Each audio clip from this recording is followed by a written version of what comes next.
Our farmers are losing their businesses. No soybeans coming out of America. We bail out Argentina. Republican caucus from New Jersey wrote to Mike Johnson saying, you got to make a short-term deal. National Cattlemen's Beef Association said cattlemen and women cannot stand behind President Trump while he undercuts the future of family farmers and ranchers by importing Argentinian beef.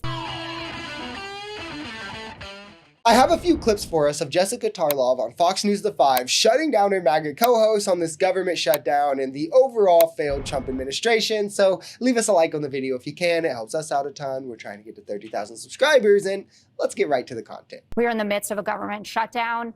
The Republican caucus from New Jersey wrote to Mike Johnson saying, you got to make a short-term deal. Our constituents cannot handle these ACA premium hikes. Real quick, I want to stop here because she moves on pretty quickly. This is how you know what Democrats are asking for in this shutdown isn't some radical partisan ask like the Republicans want to pretend. Obamacare is widely enjoyed and supported by those who use it, and it's used by those across the political aisle. And while you can brainwash people so far into thinking like anything Obama or anything Democrat is woke and stupid, when you actually have to come and tell them, hey, your healthcare costs are going to go up. Hey, the system you've come to know and trust is going to get shaky and less reliable, or we're going to pull you off of it.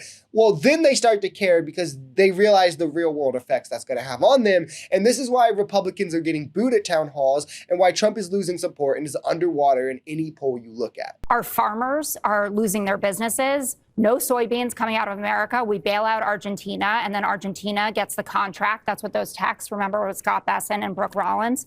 And just before we came on air, the National Cattlemen's Beef Association said cattlemen and women cannot stand behind President Trump while he undercuts the future of family farmers and ranchers by importing Argentinian beef.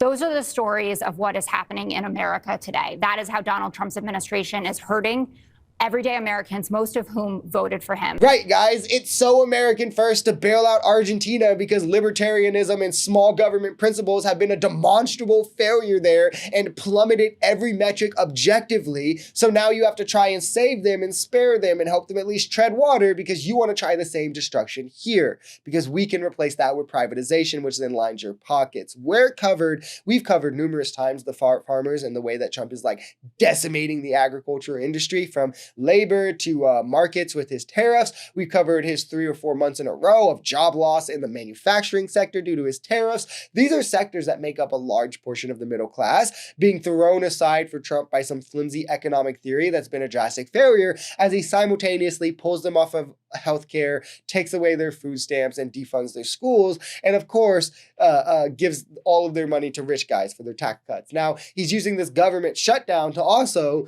slash special education offices. It's a real great vision for America that MAGA voted into office. Liberals are waltzing themselves into peak derangement over the construction of Trump's big, beautiful ballroom.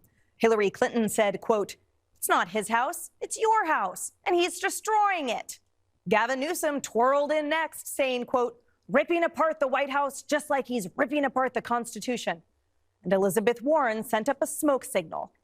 Never mind that Barack Obama built his basketball court. Now, I'll put the caveat that I don't really care about the ballroom, but I did think this was funny because they're always so bad with their whataboutism. The ballroom is like twice the size of the White House itself, I'm pretty sure. There's never been a renovation the size of it. With the Obama basketball court they mentioned, because I know they love to point to Obama, I was like 14 when this happened, but I'm almost positive they essentially just like repainted basketball lines on an old tennis court and then hung up basketball goals. The idea that that's comparable to like a massive ballroom is insane. And I do think like the concern here is that he's having private businesses donate to build it as if it's an act of currying favor, where he's gone on to pardon people who has so much as bought his crypto. So who knows what like they're buying with these for what favors they're buying from these rich corporate owners. But like, yeah, guys, it's definitely comparable to what Obama did. Like MAGA's brain works on such a simple and juvenile basis where like no matter how extreme the thing Trump is doing that they know they can't justify,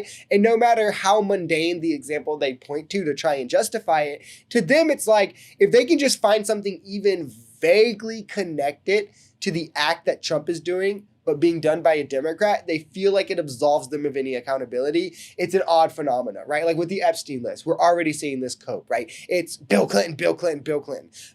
One, like most Democrats nowadays don't even like Bill Clinton. He's not running for president. And then two, like if you look into it, Bill Clinton wasn't close with Jeffrey Epstein. He was close with Ghislaine Maxwell, right? And he flew on the plane, which are should also, like, if any wrongdoing should get out. But that's like worlds different than the relationship that Trump had with Epstein. Personally with Epstein, right? With like victims saying, hey, yeah, like we saw Trump around the place a lot, like all this kind of stuff that ties them. But oh, Bill Clinton was on the flight log, so Democrats are just as bad as us. And it's like, not really, right? Like it's an insane way to see the world, if you ask me.